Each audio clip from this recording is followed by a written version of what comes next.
Good morning. আজকে ওয়েদারের অবস্থা কী দেখেছো? আজকে বলে না কবে থেকে হচ্ছে বলে তো ভালো লাগে, আবারও কবে থেকে বৃষ্টি হচ্ছে একভাবে। আজকে আবার দেখো সকালবেলা ঘুম থেকে দেখলাম বৃষ্টি নেই, মানে ছিপছিপ টিপটিপ করে পড়ছে, দিয়ে এখন আবার এত জোরে জোরে পড়ছে না। আমি ভাবলাম বড় ছেলে স্কুলে যাবে, কিন্তু স্কুল পাঠানো যাবে না, এত জোরে জোরে জল পড়ছে, কী করে পাঠাই বলো তো? ঝমঝম করে জল পড়ছে। আজকে আবার সোমবার, শনি রবি ছুটি ছিল, তাহলে আজকে তো স্কুলে যাওয়ার দরকার, কিন্তু এখন বৃষ্টি পড়লে কী করে পাঠাবো? সকালবেলা কাজ বাজ হয়ে গেছে আমার, কিন্তু বাসি কাপড়টা এখনো কাচিনি, কাচবো। তো এবার সকালবেলা আমি উঠে কাজকর্ম সেরে ভাতটা বসাবো, তখনই বৃষ্টিটা আরম্ভ হয়ে গেল। বলছি এত বৃষ্টি আরম্ভ হয়ে গেছে, ওয়েদার একদম খুব খারাপ, কি অন্ধকার হয়ে আছে, তাই আমি আর ভাতটা বসাইনি। যদি বৃষ্টি থামে, ওয়েদার ভালো হয়, ভাবছি পরোটা করে রেখে দিই, পরোটা আর আলু চচ্চড়ি ওই দিয়ে খেয়ে স্কুলে যাবে। কিন্তু ওয়েদার দেখে মনে হচ্ছে না যে ওকে স্কুলে যেতে পারবে, পাঠানো যাবে না, খুব ওয়েদার খারাপ, একদম জঘন্য। দেখো অন্ধকার হয়ে আছে, আর এত বৃষ্টি পড়ছে দেখে মনে হচ্ছে না এই বৃষ্টি থামবে। কি জ্বালা, ভালো লাগে। আবার বৃষ্টির সাথে সাথে আবার ঝড় উঠেছে।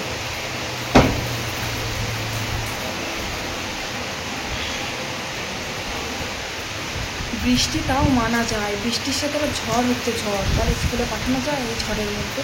কী ঝড়, কালকে যে কী ঝড় হয়েছে বিকেলবেলা, বাপ রে বাপ, বিখ্যাত ঝড় হয়েছে। আমাদের রান্নাঘরে উনুনের মধ্যে এক হাঁটু জল হয়ে গেছে, মনে হয় না রান্না করা যাবে আজকে। গ্যাসেই রান্না করতে হবে, কিছু করার নেই। তাও উনুন এত ভিজে গেছে, তাও রান্না করেছি। আজকে সকালে গিয়ে দেখলাম পুরো একদম জল ঢুকে গেছে, একদম ছাইগুলো চিপতে হচ্ছে, এত জল, এত জল। উড়ি বাবুরি বাবুরি বাবুরি, হাওয়া দিচ্ছে, পালাই আমি নিচে। আমার গাছগুলো দেখতে এলাম, সেই ছোলা গাছ লাগিয়েছিলাম না, এক বালতি জল হয়ে গেছিলো, জলটা ফেললাম। আবার গাঁদা গাছগুলো তো লেগে গেছে, বেশ বৃষ্টির জন্য লেগে যাবে, পচে না যায়, যা জল পড়ছে। ভিজে গেলাম আমি, পাহাড়।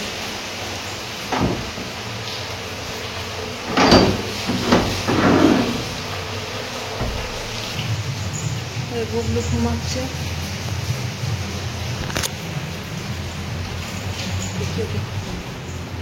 এ বাবু, বাবু, এ বাবু, কটা বাজে দেখেছিস?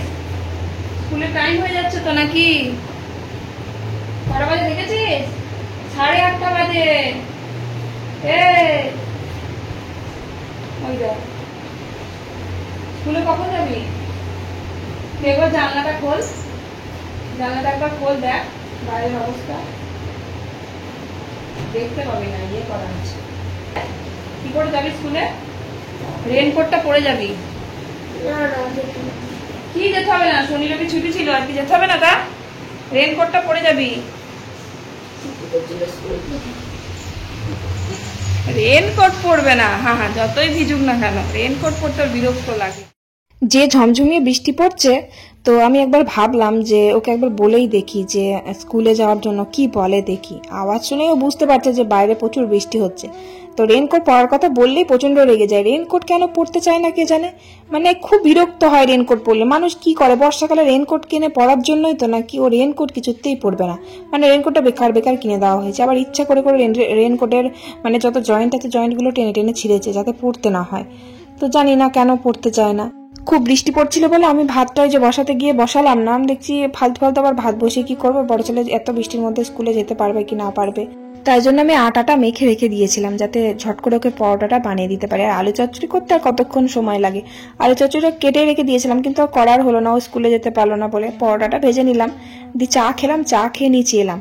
কিন্তু মানে 8:30টার মধ্যে, ও তো এমনি তো লেট করে স্কুলে যায়, 8:30টার মধ্যে কিন্তু পুরো পরিষ্কার হয়ে গেছিল আকাশ, একদম বৃষ্টি থেমে গেছিল, কিন্তু কিছুতেই ওকে পাঠাতে পারলাম না স্কুলে। ও বললো না আমি আর যাবো না, যাবো না যখন বলেছি আমি আর যাবো না, ব্যাস। কিন্তু যেতে পারতো, বৃষ্টিটা থেমে গেছিল, মানে অত জোরে জোরে পড়ছিল না, অল্প অল্প পড়ছিল, চাইলেই যেতে পারতো। আবার আজকে সোমবার, সোমবারে কেউ স্কুল কামাই করে বলো তো? শনি রবি তো ছুটি থাকেই ওদের, তারপরে আবার সোমবার স্কুল গেল না। মানে চেষ্টাই নেই। আমি ভাবলাম যে বৃষ্টি থেমে গেছে, তাহলে ওকে পাঠিয়ে দিই স্কুলে, কিন্তু কিছুতেই গেল না স্কুলে। বললো না আমি যাবো না, তো আর যাবোই না, মানে ওকে পাঠানোই গেল না। ওর বাবা তো খুব বকছিল যে বৃষ্টি তখন পড়ছিল, এখন তো পড়ছে না, তাহলে চলে যা, মানে সব রেডিই ছিল, কিন্তু গেল না কিছুতেই। তো কি আর করা যাবে, গেল না যখন। তো নিচে এলাম, নিচে এসে ভাতটা গ্যাসে মা বসিয়ে দিয়েছে দেখলাম, আর এই উনুনে এলাম রান্নাঘরের একটু দৃশ্যটা দেখতে। ও মা, এসে দেখছি উনুন একদম মনে হচ্ছে হাতে করে ভাঙা যাবে, একদম এত নরম হয়ে আছে, মাটি পুরো ভিজে গেছে। তো উনুনের ভেতরে একদম বালতি বালতি জল ঢুকে গেছে ওই যে ছাটে। তো উনুনে কিন্তু আমি ভাবছি যে রান্না যদি না করি তাহলে কিন্তু পরের দিন উনুনে আর রান্নাই করা যাবে না, একদম ভেঙে যাবে, মানে জল তো উঠবে, একদম রান্না করতে পারবো না। কারণ আমাকে উনুনেই রান্না করতে হবে, উনুনটাকে বাঁচিয়ে রাখাই ভালো। ভাতটা দিকে গ্যাসে হচ্ছে আর আমি কটা পাটকাঠি নিয়ে রান্নাঘরে চলে এলাম, দিয়ে ছাইগুলো সব ভালো করে মানে চিপে চিপে তুলে নিলাম। উনুনের মধ্যে প্রচুর জল জল জমে একদম উনুনটা পুরো ভিজে গেছে। এত যে বর্ষা গেল, বর্ষাতে কিন্তু উনুনের তলা থেকে না জল ওঠে, কিন্তু কিন্তু আমাদের একদিনও ওরকম হয়নি, শুধু এই বাড়ি এরকম হলো। মানে কালকের বৃষ্টিটা একটু বেশি জোরে জোরে হয়েছে, ছাদটা একটু একদম বেশি দিয়েছে, তাই জন্য এরকম হয়েছে। রান্নাঘরের ভেতরেও জল ঢুকে গেছে। তো এরকম বৃষ্টি হলে জল তো ঢুকবে, ভারী বৃষ্টি হয়েছে পুরো, তাই জন্য উনুনের ভেতর ছাদে জলটা ঢুকে গিয়ে ওরকম হয়েছে। যদি জানতাম যে এরকম বৃষ্টি হবে তাহলে উনুনটা একটু কিছু দিয়ে চাপা দিলে পারে আবার জলটা ঢুকতো না, বেশ ভালো হতো। তো তখন আর অত বৃষ্টির মধ্যে আর বাইরেও আসিনি, কিছুই না, যা বৃষ্টি পড়ছিল। তো আমি ভালো করে পরিষ্কার করে ছাইগুলো তুলে নিলাম, দিয়ে এই যে উনুনটা ভালো করে ধরিয়ে নিচ্ছি, মানে উনুনের ভিতরে যত মানে ভেজা ভাব আছে ওই পাটকাঠি দিয়ে একদম শুকিয়ে নিচ্ছি। অনেকক্ষণ ধরে এরকম জাল দিয়ে উনুনটাকে গরম করে নিলাম। তবে ভেজা উনুন আর ওই কাঁচা উনুন একদম সমান হয়ে গেছে, যা ভিজে আছে। রান্না করতে আজকে প্রচুর দেরি হবে, আমার যা মানে জ্বালা হবে আমি ভালোই বুঝতে পারছি। তো তারপর জলখাবারে খাওয়ার জন্য কয়েকটা বেগুনি ভাজলাম। ওই যে সেই লম্বা লম্বা বেগুন হয় না, সেই শোলে বেগুন না কি বলে, খুব লম্বা লম্বা সরু সরু, ওই বেগুনগুলো নিয়ে এসেছে। তা ওই বেগুনগুলো অত লম্বা লম্বা তো আর ভাজা যাবে না বেগুনি, তাই মাঝখান দিয়ে কেটেছি, 3 টুকরো করেছি, দিয়ে পাতলা পাতলা করে কেটে এই যে বেগুনি ভাজলাম বেশ মচমচে করে। কালো জিরে দিয়েছি একটু, বেশ লঙ্কা একটু বেটে দিতে পারলে ভালো হয়, আমরা তো গুঁড়ো লঙ্কা ইউজ করি না, গুঁড়ো লঙ্কা দিলে আবার একটু ঝাল ঝাল হয়। তো ওই বড়াগুলো ভাজতে সত্যি বলছি, এই যে 1 সেকেন্ডের মধ্যে তোমরা দেখে নিতে পারছো, কিন্তু ওই বড়াগুলো ভাজতে আমার পাক্কা 1 ঘন্টা সময় লেগেছে। সেই আমি বড়া ভাজতে বসেছি, কিছুতেই উনুন জ্বলছে না, বারবার নিভে যাচ্ছে। ওই কয়েকটা বড়া ভাজতে গিয়ে, বড়া বলছি সরি বেগুনি, ওই বেগুনিগুলো ভাজতে গিয়ে মানে আমার 2-3টে তরকারি হয়ে যেত, এতটাই দেরি হয়েছে। মাথা গরম হয়ে যাচ্ছিল, সে কি বলবো আমি, মানে এত রাগ ধরে যাচ্ছে। গুবলু সোনাকে খাওয়াবো, টাইম পার হয়ে যাচ্ছে, গুবলু সোনাকে মানে 10:30টায় খাইয়েছি, এত দেরি হয়েছিল। ওই বারবার উনুনটা নিভে যাচ্ছে, কি করবো বলো তো, বারবার নিভে যাচ্ছে, কোনো মতেই জ্বলছে না। কাঠগুলো ভেজা ভেজা, পাটকাঠিগুলো ভেজা, ওই ছাটের জন্য ওরকম। আর বর্ষাকালে সমস্ত কাঠ, শুকনো কাঠও ভেজা ভেজা লাগে, রোদ হলে একটু, রোদের মধ্যে থাকলে একটু শুকিয়ে যায়। ওই বেগনিগুলো ভাজার পর উনুনটা খানিকটা একটু শুকালো, দিয়ে শুকানোর পর আবার ভালো একটু জ্বলছে। তো চাল কুমড়ো মা কেটে রেখে দিয়েছিল, ওই চাল কুমড়োর একটু সর্ষে বাটা দিয়ে ঝাল করলাম। আর ওর বাবাকে বললাম যে মাংস নিয়ে আসো গা, মাংসের ঝোল ভাত করবো। আমার গুবলু সোনা কদিন থেকে বলছে মা মাংস মাংস খাবো করেই যাচ্ছে, তাই মাংসের ঝোল ভাতই করবো, আর বেশি কিছু করবো না। ওই 1000টা রকমের পদ রান্না সব বন্ধ করে দিয়েছি এখন, এই বর্ষাকালে রান্না করতে ভীষণ কষ্ট হচ্ছে। তার উপরে আবার সব ভেজা, কাঠ ভেজা, জ্বালানি ভেজা, উনুন ভেজা, মাথা তো এমনি গরম হয়ে যায়। যে রান্না করে সেই বোঝে সত্যি করে। গ্যাস লাইটে করে যে বারবার উনুনটা ধরাচ্ছি, আমার আঙুলে পর্যন্ত ব্যথা হয়ে গেছে, কিছুতে গ্যাস লাইটও জ্বলছে না। মানে গ্যাস লাইটের উপর মানে জল পড়েছে, গ্যাস লাইটটা ভিজে গেছে। মানে এই রান্না করো, সেই রান্না করো, টক রান্না করো, এই রান্না করো, তার রান্না সব বন্ধ করে দিয়েছি, একদম রান্না করছি না আমি। আর আমি নিজে কি কষ্ট হয় রান্না করতে, এরকম উনুন নিভে যাচ্ছে বারবার, একটা তরকারি করতে 2 ঘন্টা সময় লাগছে। ওদিকে আমার ছেলে খাওয়ানো আছে, ছেলেকে চান করানো আছে, ওকে ঘুম পাড়ানো আছে। ঘুম না, একা একা ঘুমিয়ে যায়, ঘুম পাড়াতে হয় না, কিন্তু আমার তো আদার্স কাজ আছে, ওপরে গিয়ে কত কাজ থাকে, জামা কাপড় কাচাকুচি করি, চান করব। এদিকে একটার পর একটা হুকুম করবে যে এই রান্নাটা করো, ওইটা করো, এটা হলে বেশ ভালো হতো, এটার বেলায় বলবে। কিন্তু যে একটু বেলা হয়ে যাবে রান্না করতে, বলবে যে সত্যি তুমি রান্না করলে বেলা 2টো বাজবেই বাজবে, মানে 12টা, 10:30টা, 11টার মধ্যে কোনোদিনই রান্না করতে পারবে না। ও মা, কি করে রান্না করবো তোমরাই বলো, তোমরা যদি একটার পর একটা হুকুম করো, এইটা রান্না করো, সেইটা রান্না করো, এই সেটা ছাড়া আমি ভাত খেতে পারবো না, এটা রান্না করে দাও। যেমন জেঠু বাজার থেকে একটা কিছু নিয়ে আসে, বাড়ি আসার সময় বলে এটা রান্না করে দাও, আমি একা খাবো, কাউকে খেতে হবে না, আমাকে রান্না করে দাও। আমি যদি বলি যে না জেঠু কাল রান্না করবো, কাউকে খেতে হবে না, আমাকে রান্না করে দাও, এরকম আর কি। যাই হোক, জেঠু রাগ করবে, তাই জন্য রান্না করে দিই।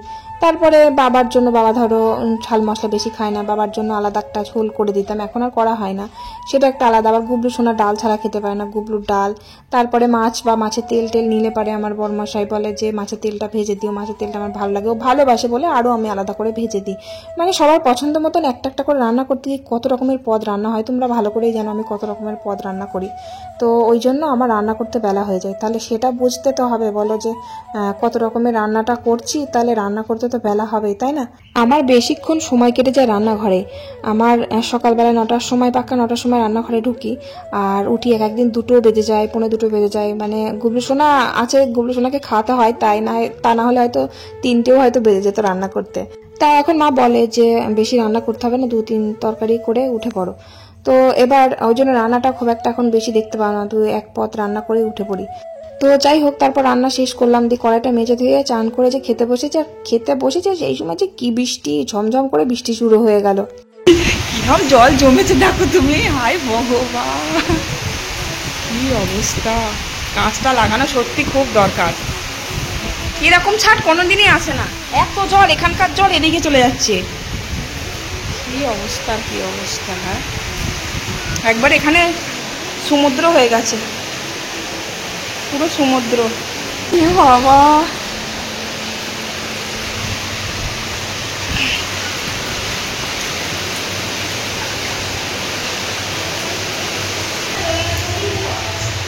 বেকার বেকার মেললাম। এ বাবা, সিঁড়ি দিয়ে জল আসছে।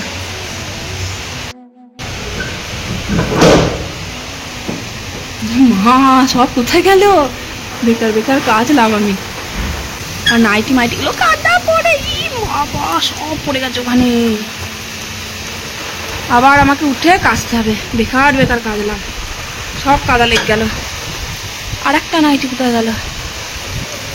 যা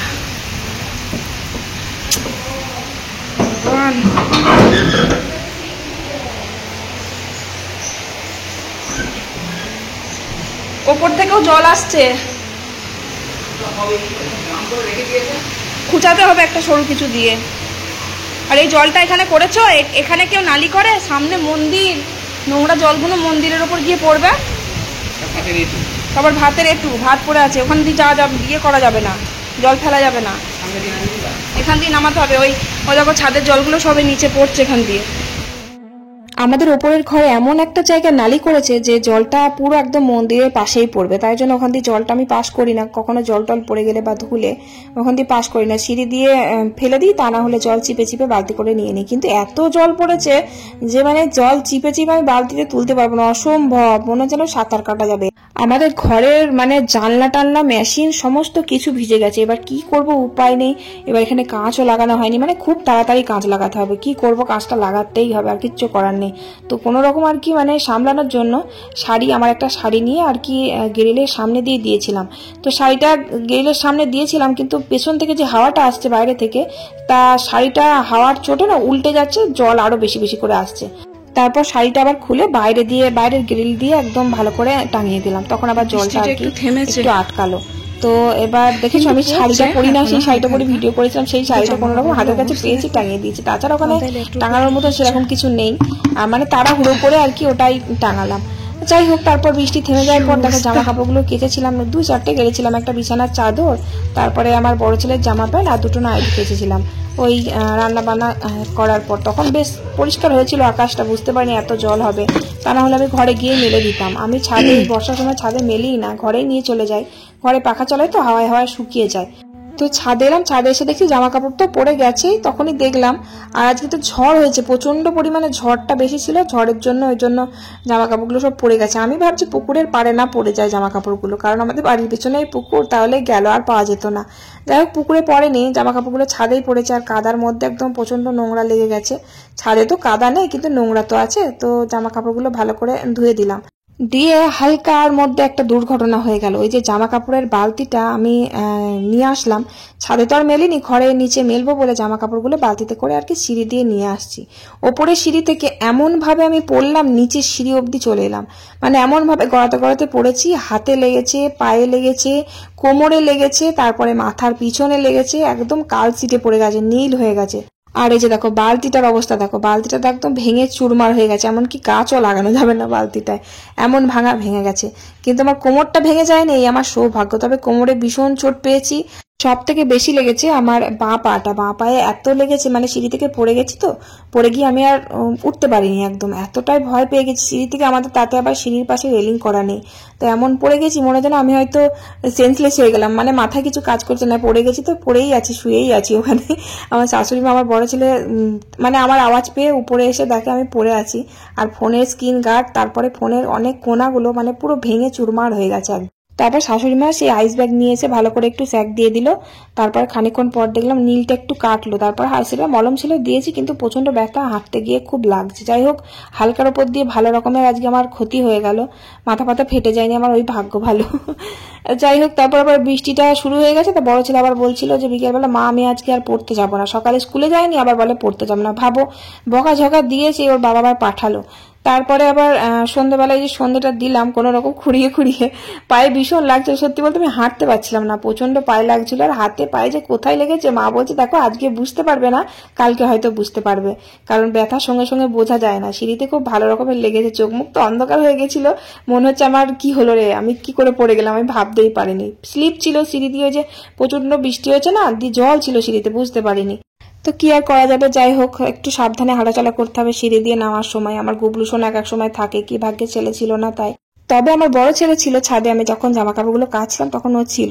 তো এবার ও নিচে গেছে, ওকে ডাকতে ডাকতে আমি আর কি নামছিলাম, দিয়ে তখনই হড়কে গিয়ে ওরকম পড়ে গেছি, মানে এমন ভাবে পড়েছি, ওপরের সিঁড়িটা খানিকটা নেমেছি, নামার পরই যে ব্যাগ ঘুরে নিচে সিঁড়িটায় আসবো, সেই সিঁড়ি থেকে একদম নিচে পড়ে গেছি একদম, মানে কিভাবে পড়েছি আমি নিজেও জানি না, কিন্তু খুব লেগেছে, প্রচন্ড লেগেছে, মাথার পিছনটা আলু হয়ে গেছে, তারপরে পায়ে ওই যে বললাম লেগেছে। যাই হোক, ভালো লাগাই লেগেছে। তো যাই হোক, তারপর রাত্রেবেলা একটু সেদ্ধ সেদ্ধ আলু চচ্চড়ি করলাম মুড়ি খাওয়ার জন্য, রাত্রেবেলা আর ভাত খেলাম না। আর বড় ছেলে আর গুবলু সোনা ভাত খেয়েছে, আমার বড় মুড়ি খেয়েছে আলু চচ্চড়ি দিয়ে। মা ভাত করে দিয়েছিল নিচে, গরম গরম ভাত, আলু সিদ্ধ, ওই মাংসর তরকারি ছিল, ওই দিয়ে ওরা ভাত খেয়ে নিয়েছে।